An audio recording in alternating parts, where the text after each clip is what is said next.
Jadi takdir itu ada 4. Takdir ada 4. Yang pertama adalah takdir di Lauhil Mahfuz. Ini mencatat semuanya. Ini database utama. Yang kata Nabi SAW, Inna allaha kataba maqadiral khalaik qabla yakhluqas samawati wal ardi bi 50 alfasanah. Sungguhnya Allah menciptakan, Allah menulis takdir seluruh manusia, seluruh makhluk 50.000 tahun sebelum Allah ciptakan langit dan bumi. Allah tulis Lauhil Mahfuz. Dalam hadis yang lain kata Nabi, awwalu ma khalaqallahu al-qalam, thumma qala lahu uktub. Qala madza aktub? Qala uktub maqadirul khalaiq ila yaumil qiyamah. Yang pertama kali Allah ciptakan pena. Terus Allah mengatakan tulislah. Kata pena tulis apa? Tulis takdir makhluk sampai hari kiamat. Maka mulailah pena menulis takdir makhluk di Lauhil Mahfuz.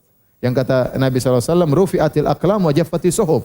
Sekarang pena-pena sudah diangkat dan lembaran sudah kering, tidak akan berubah. Di Lauhil Mahfuz tidak akan pernah apa? Berubah. Namun isi Lauhil Mahfuz enggak ada yang tahu. Hanya Allah yang tahu. Qul la ya'lamu man fis samawati wal ardil ghaiba illallah. Sungguhnya tidak ada yang tahu gaib baik langit maupun bumi, yang tahu kecuali siapa? Allah Subhanahu wa taala. Tidak ada yang tahu, malaikat pun tidak tahu, para nabi pun tidak tahu.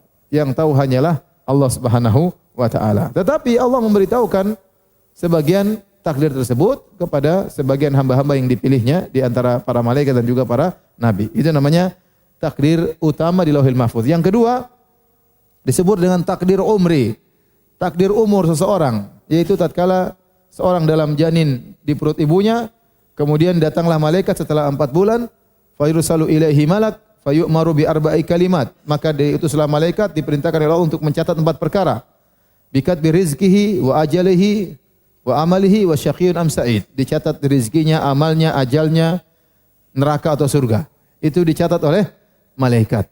Ini namanya takdir umur berkaitan dengan orang ini. Berkaitan dengan masing-masing apa? Masing-masing janin. Bagaimana sampai dia meninggal dunia, bagaimana takdirnya, bahkan sampai di akhirat bagaimana takdirnya. Yang ketiga namanya takdir sanawi, takdir tahunan. Yaitu Allah menurunkan atau memberitahukan kepada para malaikat apa yang terjadi dari malam Lailatul Qadar hari ini sampai malam Lailatul Qadar tahun berikutnya. Yang itu semua datanya diambil dari Lauhil Mahfuz. Allah keluarkan sebagian data, Allah beritahukan kepada malaikat, itu namanya takdir tahunan. Dan ada juga disebut dengan at-takdirul yaumi, takdir harian, yaitu sebagaimana firman Allah Subhanahu wa taala, yas'aluhu man fis samawati wal ardi kullu yaumin huwa fi sya'an. Apa yang di langit dan di bumi selalu minta kepadanya setiap waktu dia dalam kesibukan. Kata para ulama maksudnya Allah beritahu hari ini bagaimana Allah kasih tahu kepada para malaikat, dan inilah beberapa bentuk takdir. Di antaranya takdir tahunan yang Allah turunkan setiap malam Lailatul Qadar. Makanya di antara sebab dinamakan Lailatul Qadar karena pada malam tersebut ada takdir tahunan.